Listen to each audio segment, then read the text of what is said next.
Hey guys, Professor Bell, Comic Book University. So, 13th episode, oh, it left you. It did not end like your typical series. If anything, it ended like a regular series that you see on TV where you're expecting, well, next season, we're going to find out what happened. Uh, the youth boxing scene in the beginning was great. Um, I like that.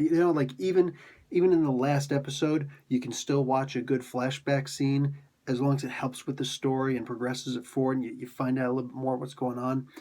I was happy with it. Uh, Claire going after Luke the way that she did, and the comment, "Oh, I like him because he's so alone and he does things," and okay, all those are the same reasons why Daredevil. Okay, so just stop. But whatever. She did get with him in the comics, so that alone makes me say I'm totally okay with it. But what else? Yeah, breaking the battery. That's one of the notes I wrote. When you're sitting there fighting a guy, and he's got this thing on his back. You try and destroy that thing. Look, Ant-Man figured it out, right? He was an electrical engineer. I get it, but you know, Luke's not a dummy. He's a smart guy. In fact, we'll get into some of that later. But yeah, Luke, when you see a guy beating the crap out of you, when you hear the whirring of motors and electricity and things like that, and you see a lighted thing on his back, break that. You, you'll have such an easier time afterwards. Plus, on top of that, this suit that he had seemed to be really good against, direct kinetic energy like that. What about slow yet persistent? You ever watch Dune or read the Dune book? Um, what do you call it? Frank Herbert? Paul Atreides says the slow knife. All right, that's the one to be careful of. So just bear hug the guy and crush him to death. I don't care how much impact resistance he's got. This is a different form of kinetic energy. Crush him, crush him. Anyway, uh, I always hated Eggers on. I think every guy going through school, whether it's middle school or high school, whatever, always you get into a fight in the whole schoolyard, right? Or everybody in the park gathers around, fight, fight, fight. Oh, he talk about your mom. Are you gonna take care of that? You know what? You're next after I'm finished with this guy. I always hated the Eggers on. Um, the Striker battle was too quick, and it was. When push comes to shove, it really was too quick. For that to be the build-up and the culmination of everything, the final action scene, and that's how you end it, I'm disappointed. I was actually disappointed with that. Uh, the attorney. Looking for an attorney. Why not just bring Daredevil into it? Would there have been a problem with having Charlie Cox show up at the end and just, or even Foggy? Why not just have Foggy show up? Hey, need a good lawyer? Foggy at least could say I know somebody, but that we're gonna get more. When I said I was talking about what he knows in the end, let me get to this. Luke Cage in the comics shows an incredible propensity towards an understanding of law. He's not a lawyer. The two number one lawyers in comic books, and they both happen to be in Marvel Comics, would be Daredevil, number one, and a very, very close, skin tight shave after that would be Jennifer Walters, the She Hulk. She's actually a lawyer in her spare time. She doesn't even do the alternate identity anymore. She doesn't like to turn into Jennifer Walters. She likes to stay She Hulk, and even in the courtrooms. And hey, let's have her as the prosecutor and Matt Murdock as the defense, right? But his speech was great, and he said he's going to be active in doing what he's doing, always forward. I think he's going to learn a little bit about the law himself, and that's Luke Cage in the comics. That's Luke Cage. He does know a lot about the law. He is a smart guy. Um, Dillard in the interrogation room was just scary, believable, and she played the moods perfectly. She is a fantastic actress. I'm very glad they didn't pull a Marvel movie and just kill her. I'm glad they didn't kill Shades. By the way, with her and Shades being together, you think he takes off the shades when they go out for coffee? Anyway, so Shades is the man. Either he or Mariah pickpocketed Misty and got that phone. And that's messed up. That's why you don't follow texts. Texts are good for certain things, but you want to meet. Okay, sure. Give me a call. Let me hear your voice. That's the only way that works for me. But yeah, real quick, that Harlem speech was good. It was moving, and they didn't have too much. Usually, to get a good swooning moment, they'll play a big swoop of music to kind of get you go and get that choke up moment. They didn't have to do that in this. That speech was actually that good. They did show the other cops looking and staring and things like that, which it helped, but the speech alone was good enough that it didn't need that swoon of music to get you to that level. The corny comment that Claire and Luke keep on throwing back and forth with each other is great. Mariah is a truly evil character. Better than Cottonmouth, better than Shades, better than Diamondback, even though I'm glad that Stryker's not dead. Still, he's a good character. I would enjoy seeing him come back, but Mariah, oh man, she's better than she was in the comics, hands down. Luke's comment at the end when the federal marshals come in to get him, I was about to get something hot and dark, and then you guys came in. That was great. Claire is going to start taking martial arts. She took that thing, and welcome Danny Rand, Iron Fist, and at the end, seeing Misty in all red like that, I was going to use that for my picture for this video, but you know what? Forget about it. I'm just going to leave it as is. I want to make my quick commentary, which a lot of it is on social commentary, without getting too political, but it's hard because that's exactly what this series was. I mean, it wasn't a bunch of beat 'em up and then throw in a couple extra things afterwards. No, this was the extra things, so to speak, was the social commentary. This was a really good series. This was a fantastic series. Checking my privilege at the door. You know what I'm saying? Just, it is what it is. This movie was moving.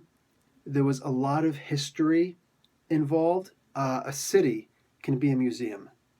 I lived a good portion of my life in Asbury Park, New Jersey. Go ahead and look up the Stone Pony, what Bruce Springsteen did. Johnny Cash owned a stake in the, for crying out loud, I'm on the spot right now, but the Molly Pitcher Inn, which is in Asbury. There's the Palisades Amusement Park. There's Tilly's Face. And anybody from Asbury right now, you know what I'm talking about, and you're going, hell yeah, he's from Asbury, because I am. And there's a lot of history there. Even then, there's not as much history as there is in Harlem, and I mean, Malcolm X's, like Mosque number 1 for the Nation of Islam may have been in Chicago. That may have been where, the heart of it was. But Malcolm himself was in Harlem. And that right there, there's so much history there. The arts, the culture, just like in the Harlem speech, just as they kind of reference to just a little bit each and every time I told you about the Count Basie's theater in Red Bank. And, they talk about the Cotton Club. That's what Harlem's Paradise was basically supposed to represent. There's a lot there, and it was a beautiful thing. And both the writers and the historical fact checkers or consultants, however you want to call them, whatever they are called, the corroboration between these two parties was perfect. 100%. This was the 8-ball in the corner pocket. This was beautiful. And, it does me good. Like I said, sometimes a city can be a museum. And that's exactly what Harlem is. I don't claim to know everything. I don't claim to know half of what there is to know about Harlem because it's so rich. But it was a really feel-good movie. There was the Black Lives Matter movement. It was briefly spoken-ish in the first episode. After that, it was just lived more than anything else. And sorry, I'm just going to put this out there. If you don't agree with the Black Lives Matter movement, okay, that's good. Shut up about it. because nobody's talking about your thing. You don't need to talk about their thing. Honestly, if it doesn't involve you, then don't involve yourself in it. Just literally shut up. It's that simple. I'm sorry if I'm offending anybody, but honestly, let it go. um, just it is what it is, and this was a really good movie towards that. And how the hero doesn't win in the end of this series. You know, obviously he's going to come back. There's a great chance for Luke to meet up with the Kingpin in prison. This is a great opportunity for several storylines to pop up. The Punisher could meet him in there. What do you call it? He could be having cooperation with Daredevil, Matt Murdock, or even Foggy in prison. There's so much. Mark Spector, the Moon Knight, could be in there for all we know. We don't know. We don't know what's going to go on. We don't know what's going to happen next. There are a lot of love triangles in there. Misty, who's supposed to be with Daredevil. Misty, who's supposed to be with, Danny Rand, Iron Fist. I'm sorry, I keep on saying characters' regular names. That's how I remember them. But what do you call it? Yeah, with Iron Fist. And meanwhile, she was with Luke before that. And Claire was with Daredevil. Now she's with Luke. And geez, what else was there? There's a whole bunch of different things. Like Jessica was with Luke. I think Luke's with everybody. What's going on there, man? Slow your hormones, all right? Calm down. I did do some time, so he's got to make up for lost time. And he's going back. Jeez. Missed that cup of coffee. But the idea is, like, it seems like there's a lot going on there. And this season really did have a lot of that soap opera-esque stuff. Like I said, the long lost brother. Oh, I didn't know you were a family member. Oh, wow. But there's strife, and one of them's evil. And like I said, the only thing missing out of this was people splashing drinks in each other's faces and somebody being in a coma. And this would have been a perfect soap opera. Anyway, there was a lot of really good social commentary in this. It's hard to argue with how strong this was. This was a really good television series. This is Marvel taking a huge step out of its comfort zone. This is something that I have never seen a comic book company risk before, ever. I know that, and I looked it up and verified it. Quentin Tarantino apparently actually was going to do a Luke Cage movie, and he was going to try and have some people, various different people. Morpheus. Why can't I remember his name right now? Morpheus, who was in Boys in the Hood.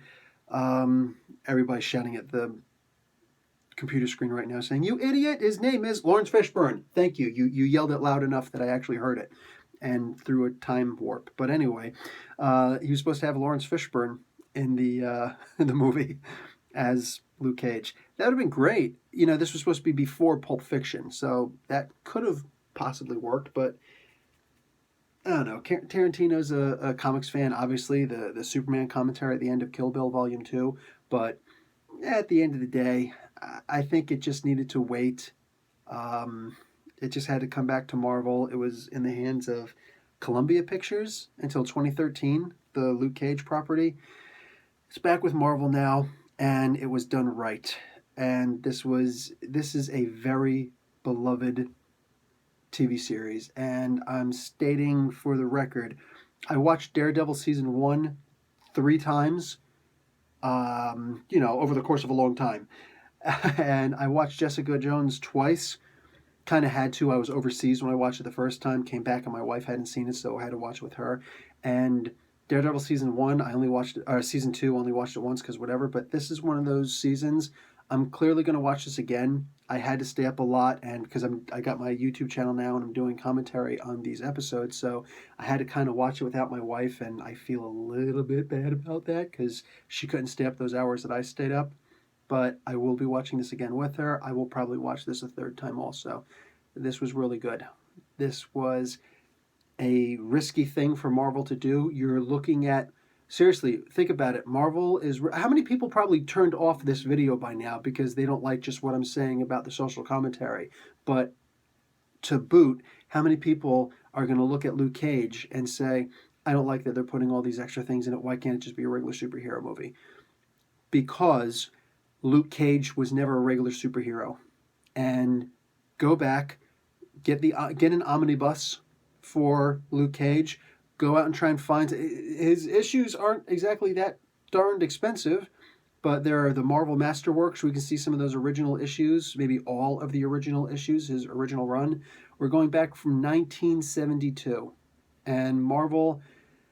None of the comic book companies had enough of a thumb on the pulse of the community. None of them really had enough. They've all fallen short, but Marvel's always been the closest.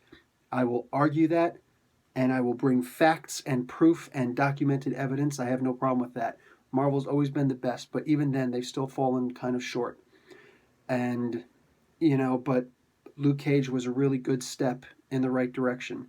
It was still written by white people, and trying to make it appeal towards black people, which it was the times. Like I said, it started in 1972. Go check out my half hour origin, my profile on Luke Cage, and maybe you get a much better idea. But this was a great TV show. It's hard to say anything more than that. So I'm going to end this now, guys. Thanks for watching. Bill from Comic Book University, Professor Bill, excuse me, and class dismissed.